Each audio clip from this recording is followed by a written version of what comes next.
Hey church, Adam here. We just got done. We wrapped up our first night of refill, Nehemiah chapter 1. Our series is called Rebuild. And the reality is, all of us have a lot of rebuilding that goes on in our lives. Whether it's a circumstance or it's a relationship, it's some event that happens that requires us to start rebuilding. And so the question we answer tonight is, where do we start? And Nehemiah tells us very clearly, he gets some bad news about what's happening with the exiles that have returned to Jerusalem. His brother comes and tells him, man, we're really struggling. And in fact, the walls of the city are in shambles. They're in rubble. They've been burnt to the ground. And Nehemiah's response is he starts off by crying and mourning and fasting and praying. And we realize that when we want to rebuild, it starts with prayer. And his prayer is interesting because he's praying for the people, the exiles, his people in Jerusalem, but he starts off by praising God, recalling who he is and what he's done and how great he is. And then he goes to confession. He starts talking about how wicked he and his people have been, the sins they've committed. And then he starts recalling about things that God has said and done in the past. And he does it all with humility.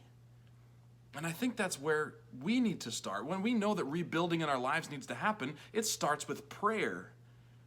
And maybe it starts with the way Nehemiah did, with praise and confession. Those tend to refocus us on who we are praying to, who God is, what he's able to do, what he's done in the past, what he's done in our own lives, how he's always faithful. And it refocuses and helps us to understand this is who we're talking to. And so the things of earth grow strangely dim. Yeah, the situation's tough, but God is God, and he's able.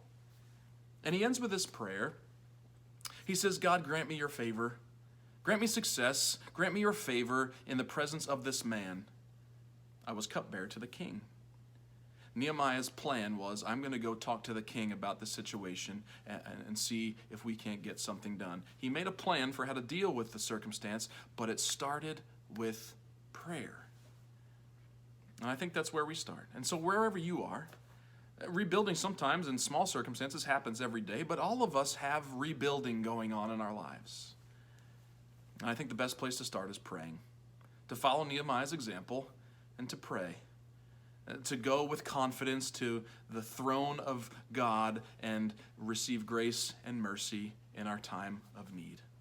I know some of you were fogged in tonight. Fog was pretty bad. We had a small group, but man, it was fun. Childcare was available. That was exciting. We had some families here, and I want to invite you next week, 7 o'clock, Nehemiah chapter 2, right here in the auditorium, Rebuild.